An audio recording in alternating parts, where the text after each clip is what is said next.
ठीक है, डालिए हेडिंग गुलाम वंश। हमने पढ़ा है क्या, मोहम्मद गौरी के चार गुलाम थे। कितने गुलाम थे? 4 गुलाम थे। कौन कौन से थे? यलदौज, कुतुबुद्दीन ऐबक, कुबाचा और बख्तियार खिलजी। कौन कौन थे? यलदौज, कुतुबुद्दीन ऐबक, कुबाचा और बख्तियार खिलजी। यलदौज को क्या मिला था? गजनी मिला। कुतुबुद्दीन ऐबक को क्या मिला है? लाहौर और दिल्ली का इलाका। कुबाचा को क्या मिला है? मुल्तान। और बख्तियार खिलजी को मिला बंगाल का इलाका। तब कुतुबुद्दीन ऐबक ने भारत में दिल्ली सल्तनत की स्थापना कर दी। भारत में दिल्ली सल्तनत की स्थापना कर दी। फिर हमने देखा दिल्ली सल्तनत में 5 अलग अलग राजवंश है। कौन कौन से थे? गुलाम वंश, खिलजी वंश, तुगलक वंश, सैयद और लोधी वंश। सैयद और लोधी वंश। सबसे पहले डालना हेडिंग गुलाम वंश। हेडिंग डाल लीजिए गुलाम वंश। कौन सा वंश? गुलाम वंश। ध्यान देना, गुलाम वंश क्यों कहा गया है? गुलाम वंश क्यों कहा गया है? क्योंकि जब कुतुबुद्दीन ऐबक ने इस साम्राज्य का, इस वंश की स्थापना की, उस समय वह मोहम्मद गौरी का गुलाम था। मोहम्मद गौरी का गुलाम था, दास था। इसी कारण इस वंश को बोला है क्या?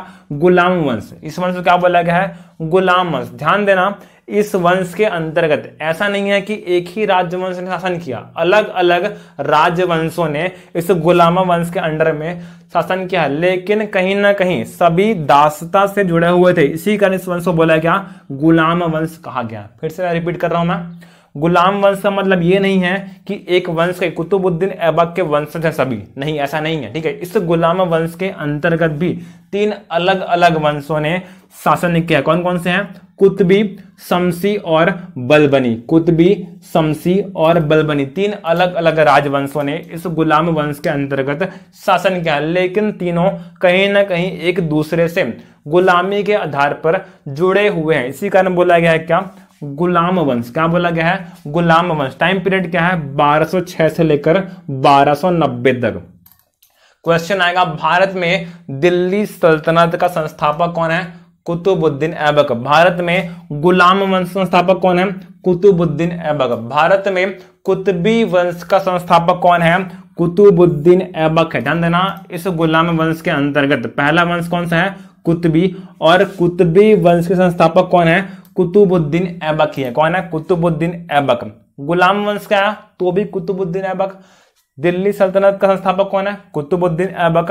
और कुतबी वंश के संस्थापक भी कुतुबुद्दीन ऐबक ही है। कौन है? कुतुबुद्दीन ऐबक। डाल लीजिए हेडिंग गुलाम वंश के बाद सब हेडिंग करके कुतबी वंश। क्या वंश? कुतबी वंश। संस्थापक कौन है? कुतुबुद्दीन ऐबक। अब देखते हैं मोहम्मद गौरी के पास ये आए कैसे। मोहम्मद गौरी के पास इतना टैलेंटेड व्यक्ति इसको उन्होंने मिला कैसे? ठीक है, अफगानिस्तान में एक गुलामों की एक मंडी, क्या अफगानिस्तान में गुलामों की एक मंडी है जहां पर एक छोटा बालक बिक रहा है। एक छोटा बालक बिक रहा है। तब एक काजी, नाम क्या है? काजी फकरुद्दीन। क्या नाम है? काजी फकरुद्दीन जी ने एक बालक को खरीदा है। बात कहां की है? अफगानिस्तान की है, जहां गुलामों की एक मंडी में काजी फकरुद्दीन जी ने एक बालक खरीदा है। बालक का नाम क्या है? कुतुबुद्दीन ऐबक। नाम क्या है? कुतुबुद्दीन ऐबक। और बाद में काजी ने उन्हें ट्रेन किया। बाद में काजी फकरुद्दीन जी ने उन्हें ट्रेन किया है। जब ट्रेन किया है तब वो कुरान पढ़ना सीखते हैं। तब कुरान पढ़ना सीखते हैं कौन? कुतुबुद्दीन ऐबक। और कुरान पढ़ते पढ़ते उन्होंने कुरान बाय हार्ट कर लिया है। बहुत बेहतरीन तरीके से कुरान का अध्ययन करते हैं। कौन? कुतुबुद्दीन ऐबक जी बहुत ही बेहतरीन तरीके से कुरान का अध्ययन करते हैं। इसी कारण उन्हें उपाधि मिली, किस चीज की? कुरान खां की उपाधि, क्योंकि बेहतरीन तरीके से, बहुत ही बढ़िया तरीके से कुरान का अध्ययन करते हैं। इसी कारण बोला क्या? कुरान खां की उपाधि दी गई। अब कुछ दिनों बाद काजी फकरुद्दीन कुतुबुद्दीन ऐबक को लेकर मोहम्मद गौरी के दरबार में गया। तब मोहम्मद गौरी ने कुतुबुद्दीन ऐबक को उनके टैलेंट के आधार पर एक पद दिया है, एक बहुत ही महत्वपूर्ण पद दिया है। पद का नाम क्या है? अमीर ए आखुर। पद का नाम क्या है? अमीर ए आखुर। इसका मतलब होता है अस्तबल का प्रमुख। मतलब क्या होता है इसका? अस्तबल का प्रमुख। मोहम्मद गौरी ने कुतुबुद्दीन ऐबक को शुरुआती दिनों में ही एक महत्वपूर्ण पद दे दिया। कौन सा? अस्तबल का प्रमुख। ध्यान देना, उस समय जो आर्मी है डिपेंडेंट है किस पर? घोड़े पर। घोड़े पर ही डिपेंडेंट है, मतलब क्या है, एक बहुत ही महत्वपूर्ण पद कुतुबुद्दीन ऐबक को मिल गया उनके शुरुआत के दिनों में ही। उनके शुरुआत के दिनों में ही वो अस्तबल के प्रमुख बन गए। बाद में उनके प्रिय गुलामों में से एक हो जाएंगे। बाद में उनके प्रिय गुलामों में से एक हो जाएंगे। इसी बीच क्या हुआ? मोहम्मद गौरी की मृत्यु हो गई। कब? 1206 के आसपास। 1206 के आसपास मोहम्मद गौरी की मृत्यु हो गई। तब कुतुबुद्दीन ऐबक ने दिल्ली में और लाहौर में दिल्ली सल्तनत की स्थापना कर दी। दिल्ली सल्तनत की स्थापना कर दिया, कुतुबी वंश की स्थापना कर दिया। लेकिन उन्होंने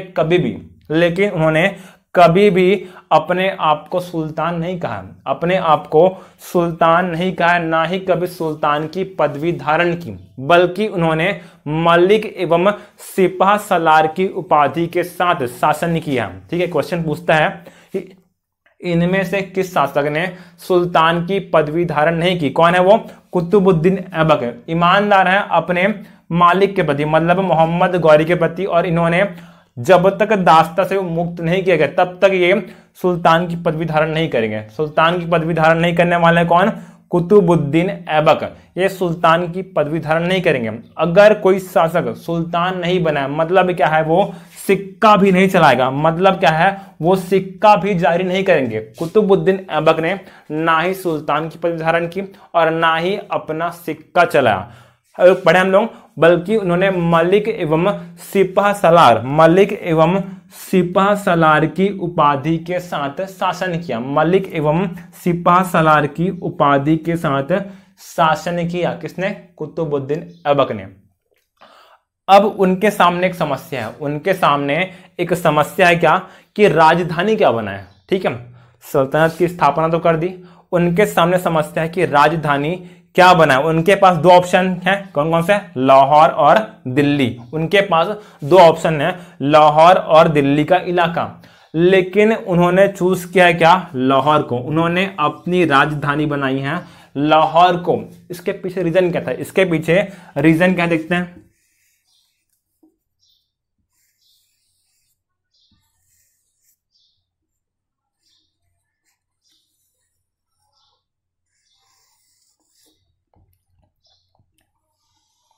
ठीक है, ये क्या है? इंडिया वाला हिस्सा है। ये क्या है? पाकिस्तान है। ये क्या है? पाकिस्तान है। यहां पर कहीं है दिल्ली। ठीक है, यहां पर क्या है? दिल्ली। यहां पर क्या है? लाहौर है। यहां पर क्या है? मुल्तान है। अफगानिस्तान में क्या है? गजनी है। क्या है? गजनी। ध्यान देना, अगर कुतुबुद्दीन ऐबक जी अपनी राजधानी दिल्ली बनाते हैं, मतलब क्या है, कुतुबुद्दीन ऐबक स्वयं कहां रहेंगे? दिल्ली में रहेंगे। कहां रहेंगे? स्वयं दिल्ली में। उनकी पूरी आर्मी भी कहां रहेगी? इस दिल्ली में ही रहेगी। अगर आर्मी दिल्ली में है तो मतलब क्या? सुनहरा अवसर है कुबाचा के पास, जो कि मुल्तान में है। सुनहरा अवसर है यलदौज के पास कि वो इस लाहौर पर कब्जा कर ले। क्यों? वो लाहौर पर कब्जा कर ले। और इसी डर से ही कुतुबुद्दीन ऐबक ने राजधानी क्या बनाई है? लाहौर में। लाहौर में बनाई मतलब क्या? पूरी आर्मी कहां है? लाहौर में है। और यहां पे से वो आराम से यहां पर नियंत्रण रख सकता है। बंगाल बहुत दूर है, बख्तियार खिलजी बहुत दूर में है, मतलब उनसे खतरा नहीं है। खतरा किससे है? यलदौज से, जो गजनी में है। और किससे खतरा है? कुबाचा से, जो कहां है? मुल्तान में है। ठीक है, इन दोनों से बचने के लिए ही कुतुबुद्दीन ऐबक ने लाहौर को अपनी राजधानी बनाई है। ठीक है, कुतुबुद्दीन ऐबक की राजधानी क्या थी? लाहौर थी। राजधानी क्या थी? लाहौर थी। लेकिन फिर भी उनके मन में डर है। क्या है? उनके मन में डर है कि कहीं ना कहीं ये यलदौज या कुबाचा आक्रमण ना कर ले। इसीलिए उन्होंने वैवाहिक संबंध के जरिए शांति स्थापित करने की कोशिश की है। इसीलिए उन्होंने वैवाहिक संबंध के आधार पर शांति स्थापित करने की कोशिश की है। देखते हैं वैवाहिक संबंध स्थापित कैसे करेंगे। यलदौज की पुत्री से इन्होंने स्वयं विवाह किया है। ठीक है, पहला पॉइंट क्या बोल रहा हूं मैं? यलदौज की पुत्री से कुतुबुद्दीन ऐबक ने विवाह किया है। मतलब क्या है, यल्दौज अब बन चुके हैं, ससुर बन चुके हैं, अपने दामाद पर आक्रमण नहीं करेंगे, अपने दामाद पर आक्रमण नहीं करेंगे, ऐसा मान सकते हैं अपन। ठीक है, यल्दौज की पुत्री से कुतुबुद्दीन ऐबक ने स्वयं विवाह किया। ठीक है, अगला वैवाहिक संबंध देखते हैं। अपनी बहन का विवाह, कुतुबुद्दीन ऐबक ने अपनी बहन का विवाह कुबाचा से किया है। अपनी बहन का विवाह कुबाचा से कर दिया है। ठीक है, यल्दौज की पुत्री का विवाह किससे हुआ है? कुतुबुद्दीन ऐबक ने स्वयं यल्दौज की पुत्री से विवाह किया है। अपनी बहन का विवाह किससे किया है? कुबाचा से किया है। मतलब कुबाचा क्या है, उनका बहनोई बन चुका है। बहनोई बन चुका है मतलब वो भी कुतुबुद्दीन ऐबक पर आक्रमण नहीं करेगा। ठीक है, बख्तियार खिलजी तो बहुत दूर में है, बहुत दूर है बंगाल में, मतलब वैवाहिक संबंध स्थापित नहीं करना है, उनसे वैवाहिक संबंध स्थापित नहीं करना है। लेकिन यल्दौज और कुबाचा से वैवाहिक संबंध के आधार पर इन्होंने शांति स्थापित कर लिया, शांति स्थापित कर लिया। इन सब के बीच में इनकी एक पुत्री भी है, कुतुबुद्दीन ऐबक की एक पुत्री भी है, और उस पुत्री के लिए ये वर नहीं खोज पाए हैं, वर नहीं खोज पाए हैं। तभी इन्होंने अपने गुलाम, कुतुबुद्दीन ऐबक ने अपने गुलाम इल्तुतमिश से, नाम क्या है? इल्तुतमिश से अपनी पुत्री का विवाह कर दिया। ये जो इल्तुतमिश है कुतुबुद्दीन ऐबक के ही गुलाम है। जो इल्तुतमिश है वो कुतुबुद्दीन ऐबक के ही गुलाम है, और कुतुबुद्दीन ऐबक ने इल्तुतमिश से अपनी पुत्री का विवाह कर दिया है। जब विवाह कर देंगे तब इल्तुतमिश को अपनी जो दास्ता है उससे मुक्त कर देंगे। ध्यान देना, जो इल्तुतमिश है इनके गुलाम हैं, और जब विवाह करेंगे अपनी पुत्री का तब इल्तुतमिश को दास्ता से मुक्त कर देंगे। कौन? कुतुबुद्दीन ऐबक। साथ ही उन्हें बनाया है क्या? बदायूं का गवर्नर। क्या बनाया है? बदायूं का गवर्नर। कुतुबुद्दीन ऐबक ने अपने दामाद इल्तुतमिश को बदायूं का गवर्नर बनाया है। ठीक है, बेटी दी है ना भाई, तो कुछ ना कुछ तो अच्छा पद देंगे ना, ऐसे तो नहीं दास बना के रखेंगे, ऐसा तो नहीं है। बदायूं का गवर्नर बना दिया। मतलब क्या है? वैवाहिक संबंध के दम पर इन्होंने शांति स्थापित करने की कोशिश की है। एक पॉइंट रह गया है क्या?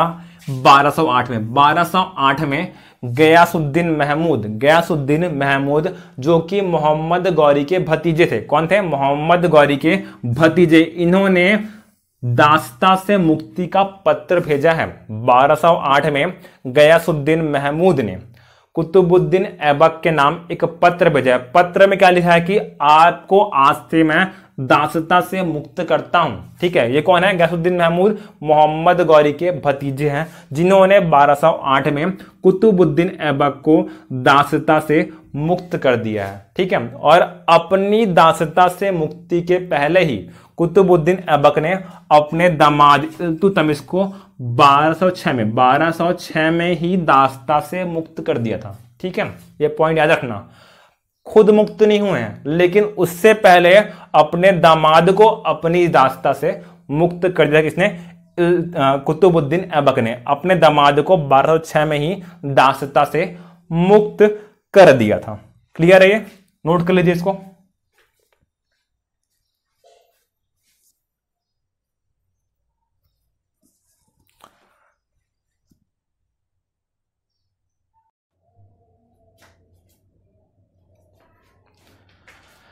देखते अपन जो टॉपिक बचा हुआ अपना। ठीक है, हमने देखा था क्या कि क्यों कुतुबुद्दीन ऐबक ने लाहौर को अपनी राजधानी बनाया। ठीक है, क्योंकि उन्हें डर था किससे? कुबाचा से और यल्दौज से। ठीक है, और इसीलिए उन्होंने उनसे वैवाहिक संबंध भी स्थापित किए, इसीलिए उन्होंने उनसे वैवाहिक संबंध भी स्थापित किए थे। ठीक है, ये सब करने के बाद 1210 में एक घटना हुई। ठीक है, ये कहाँ है? अभी कुतुबुद्दीन ऐबक कहाँ है? लाहौर में। कहाँ है? लाहौर में है, अपनी राजधानी में है, और इसी समय एक खेल खेल रहे हैं। खेल का नाम क्या है? चौगान। क्या है? चौगान। हम लोग बोलते हैं ना पोलो, वर्तमान में क्या बोलते हैं? पोलो। घोड़े में बैठकर स्टिक से मारते हैं बॉल को। ठीक है, चौगान खेल रहे हैं, और खेलते खेलते ही घोड़े से गिरकर इनकी मृत्यु मृत्यु हो जाती है। घोड़े से गिरकर कुतुबुद्दीन ऐबक की मृत्यु हो जाती है। ठीक है, मृत्यु कब हुई है?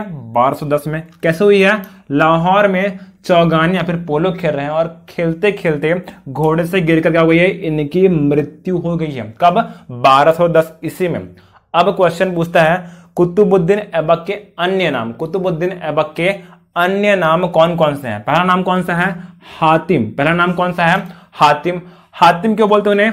उनकी दयाशीलता के कारण, उनकी दयाशीलता के कारण कुतुबुद्दीन ऐबक को हातिम नाम दिया गया है। ठीक है, बहुत दयालु है ऐसा मानते हैं कौन? जो मुस्लिम शासक हैं सभी मानते हैं, सभी शासकों में कुतुबुद्दीन ऐबक क्या है? अत्यंत दयालु थे। इसी कारण क्या बोला गया? उन्हें हातिम की उपाधि दी गई है। हातिम की उपाधि दी गई है। अगली उपाधि क्या है? लाख बख्श। लाख बख्श मतलब बहुत दान देते हैं, वो बहुत दान देते हैं, दानशीलता। ठीक है, कोई भी अगर मदद के लिए आया है, उनके दरबार में आया है, तब उसकी मदद जरूर करते हैं। इसी कारण उन्हें लाख बख्श कहा गया है। ठीक है, अगली उपाधि कौन सी है? कुरान खां। अपन देख चुके हैं बेहतरीन तरीके से कुरान का अध्ययन करते रहे, इसी कारण क्या बोला गया है? कुरान खां बोला गया है। क्या बोला गया है? कुरान खां उन्हें बोला गया है। ये उनके अन्य नाम है, हातिम, लाख बख्श और कुरान खां। क्लियर है? अब देखते हैं कुतुबुद्दीन ऐबक के द्वारा कराए गए निर्माण कार्य। कुतुबुद्दीन ऐबक के द्वारा भारत में कराए गए निर्माण कार्य। सबसे पहला कौन सा है? 2.5 दिन का झोपड़ा। पहला कौन सा है? 2.5 दिन का झोपड़ा। कहां है ये? अजमेर में। कहां है ये? अजमेर में है।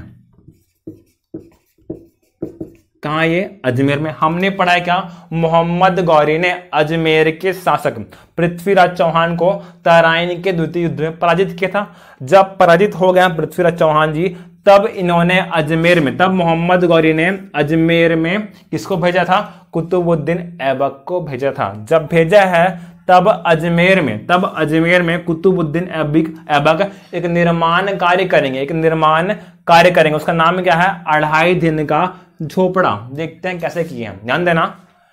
चौहान वंश के एक बहुत ही फेमस राजा है, नाम क्या है? विग्रहराज चतुर्थ। चौहान वंश के एक प्रमुख राजा है, नाम क्या है? विग्रहराज चतुर्थ जी। ठीक है, इन्होंने अजमेर में एक संस्कृत महाविद्यालय का, इन्होंने अजमेर में एक संस्कृत महाविद्यालय का निर्माण करवाया था। संस्कृत महाविद्यालय का निर्माण करवाया था। किसने करवाया था? चौहान वंश के राजा विग्रहराज। ये कौन से वंश के हैं? चौहान वंश के, मतलब पृथ्वीराज चौहान जी के ही वंशज हैं। कौन?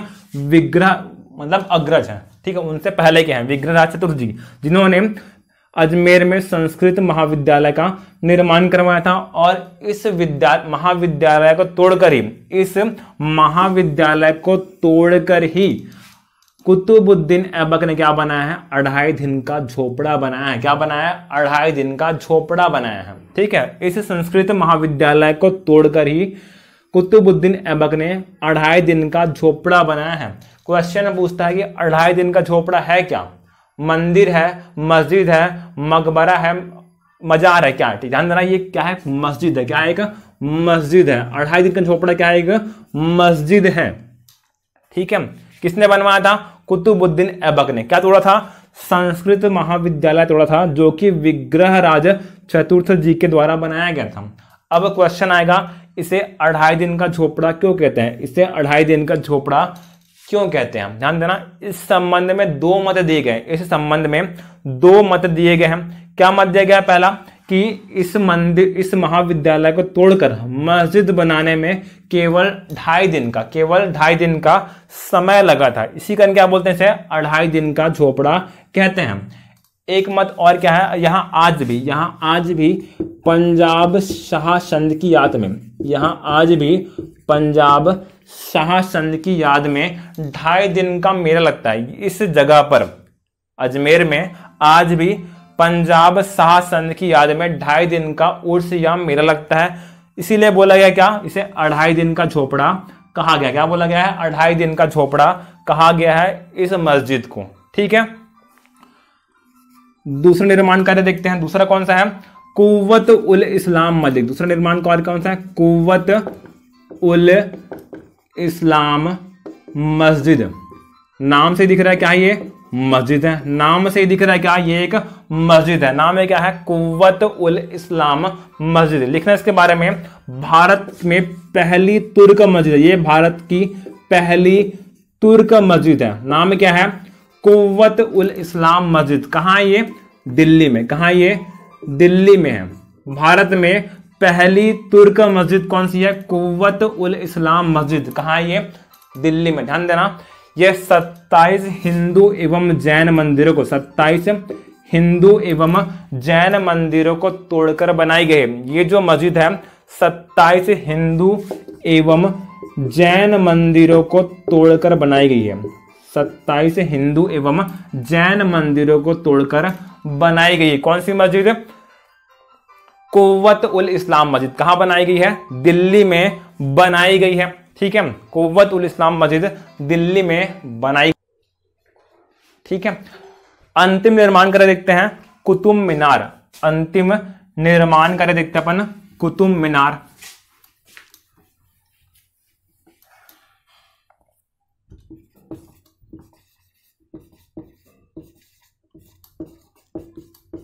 कुतुब मीनार। ठीक है, अंतिम निर्माण कार्य कौन सा है कुतुब मीनार।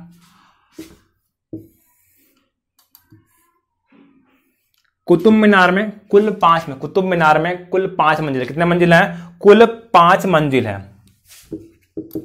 फर्स्ट सेकंड से लेकर 4th और 5th मंजिल। ध्यान देना 3 अलग अलग शासकों ने इस कुतुब मीनार के निर्माण में योगदान दिया है। 3 अलग अलग शासकों ने इस कुतुब मीनार के निर्माण में योगदान दिया है।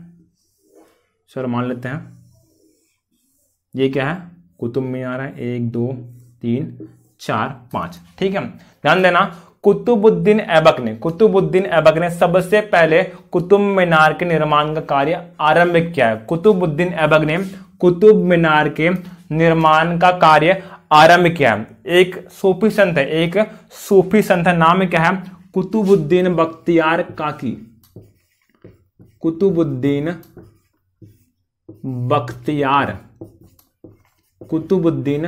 बख्तियार काकी। ये क्या है एक सूफी संत हैं। कुतुबुद्दीन बख्तियार काकी क्या है एक सूफी संत हैं और इनकी याद में ही कुतुब मीनार का निर्माण कार्य आरंभ कराया गया है। किसके द्वारा कुतुबुद्दीन ऐबक के द्वारा।